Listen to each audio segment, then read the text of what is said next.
Let's go ahead and pop right into it, though. Hopping into it. Russia's central bank is preparing to launch the first consumer pilot for the digital ruble in collaboration with 13 local banks. I had a brain fart there. I can't even remember how to say ruble. The Bank of Russia is preparing to roll out the first consumer pilot for the nation's central bank digital currency, CBDC, on April 1st, 2023. Now, is Putin just playing us with this April Fool's joke? I don't know. April 1st, or is just the world at large playing us a dirty trick? I've been saying this for quite some time. It appears that the mass collective is to a certain extent manifesting everything that's been happening in reality lately, and we need to be more careful of where we put our thoughts and focus because it's insane. You know, we watch a TV show like The Simpsons and we end up with Donald Trump as president, right? And then we end up in this very odd digital world of currency battles that is going on, and I'm ecstatic to live through it for sure. But to a certain extent, it is getting a little bit dystopian, I'm not going to lie.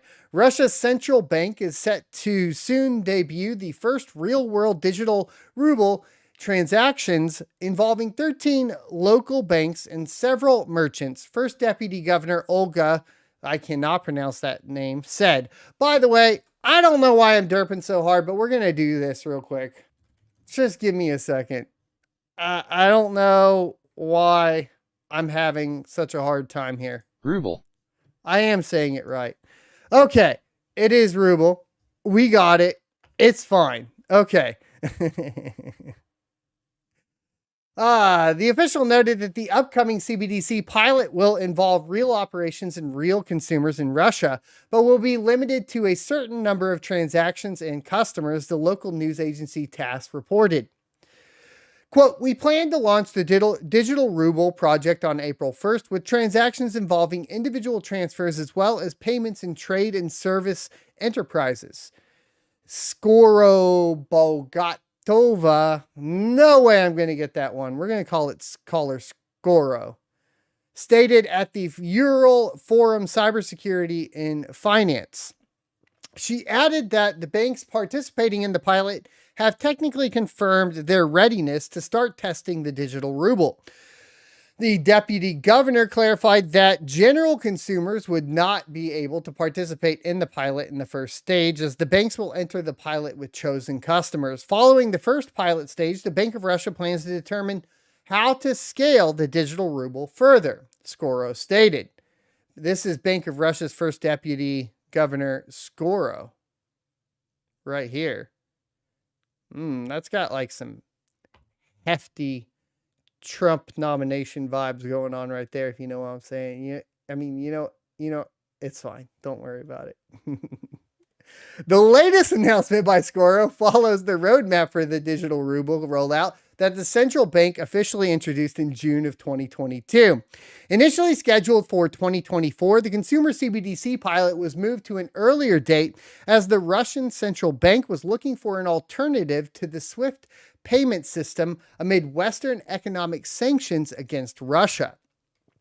The news comes amid some Russian officials claiming that the Bank of Russia is considering a potential gold-backed token targeting cross-border transactions. Bank of Russia's first deputy governor, Vladimir Chistyukin,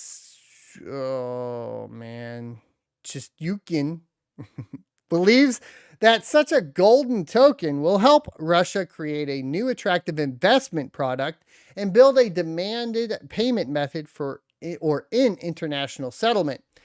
And obviously, the big thing that's going to come to play here, in my humble opinion, with a lot of these central bank digital currencies is how they're backed, right? Because the power is going to come under that. Remember a while back we had the Pero, and that Pero was backed by oil, and that was like the first cryptocurrency ever to be banned for trading in the United States. Like absolute banned, go to prison for holding it type thing.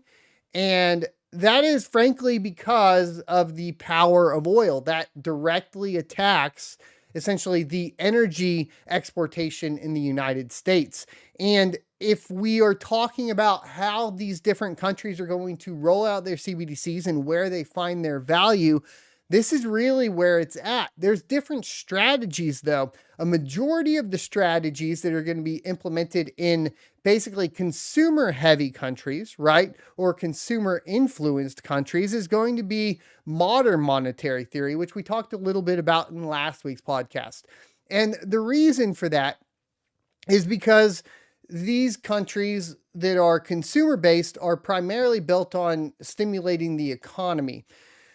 So they'll be a lot more along the lines, in my humble opinion, of something that would be considered basically a pyramid scheme, or at least at the very least a security by the definitions of the SEC in the United States, as they will implement some sort of burn mechanism with going in and going out, as well as an expiration date, as we are seeing in China, and is soon to be adopted as well in the proposals in the UK. So when we're talking about this, it's important to understand that it looks like you're going to have basically two different paths for CBDCs that are going to be taking place. One's going to be like resource-backed central bank digital currencies, right? You got Russia proposing gold. You got, I believe it was Venezuela. It's been a while. Venezuela with the Pero backed by oil that's in the ground. And then, of course, you have the kind of economic-based ones, the manipulation of already powerfully influenced consumer-based economies, pushing this idea of essentially a vapid dollar, right? Something that doesn't have any actual backing, but has artificial scarcity due to the fact that your paycheck will be put on an expiration date, and you will be forced to spend that paycheck immediately, thereby, of course, adhering to modern monetary policy and accelerating the value of the currency through that specific form. So I want you guys to understand the differences between what's going to be happening with these and why it's important, right? We could say, for example, like a lot would be copying what Bitcoin does with its artificial scarcity, except here's the difference, right? A lot of people miss this. The reason why Bitcoin has a value that is not purely based off of artificial scarcity, but scarcity in general, is it is backed inherently by energy, right? The cost to mint a Bitcoin means that you have a backing of the value of the Bitcoin in actual energy itself. And that is what drives the price of Bitcoin up. This is why when you get into arguments between proof of work people and proof of stake people, you end up in a position where the proof of work people will argue against the value of proof of stake and obviously point to this factor of it not actually having any backing. This is also why in the United States, when you see the SEC kind of regulating or start to regulate, it puts Bitcoin in the kind of side of commodities, while anything that's proof of stake, it starts putting in securities. And this is why you have that specific distinction. Once again, I do want to address the issue with Ethereum and people kind of, because miners obviously have some clarification, right? Miners have a certain amount of disdain for Ethereum. They want Ethereum to go back to proof of work so that their profitability can come back. And that sounds all fine and dandy, right? The biggest question I've been getting lately is, will or could Ethereum move back to proof of work? Will is probably no. Could, yes. Why wouldn't they? At this point, it really wouldn't matter either way. Potato, potato, right? Here's why. Ethereum basically runs the entire DeFi system. I don't care what your perception of DeFi is or what you think might be taking over in the DeFi space in the future. It's irrelevant if we look at the current market, which is that Ethereum runs all of DeFi. That is end of story. And the problem is that DeFi runs off of a system that creates tokens on top of the Ethereum blockchain. A majority of those tokens are by nature proof of stake. And because those tokens are by nature considered proof of stake that are on top of Ethereum, avoiding regulation by moving the main chain back to proof of work is not possible, right? So is there any benefit? No, other than the public perception. But if we're being completely frank, we know that Ethereum doesn't really care about that public perception unless it's towards woke ideals like environmentalism. And we could get into a whole argument of, proof of stake versus proof of work and the effects and impacts it has on, of course, the environment. And I would point to the fact that Ethereum runs a majority of its nodes on large, big data centers like Amazon AWS services that are the biggest offenders to the environment, the biggest wasters of energy, because for every server, they have 2 more servers that are ready to spin up, just sitting there idle, wasting energy the entire time. While on the proof of work side, if you have a machine that's not running, you are penalized. You waste more energy in proof of stake than you do in proof of work. While you may use more energy in proof of work at the current status without, of course, the incentive to move towards more energy efficiency, the fact of the matter is wasted energy, definitely that trophy goes to proof of stake.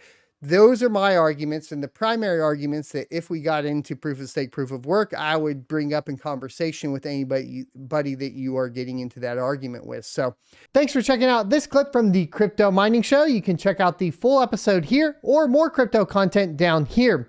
Also, I'd like you to check out my locals page at sonofatech.locals.com, where you can become a member for free or choose to be a $5 a month supporter that unlocks additional content.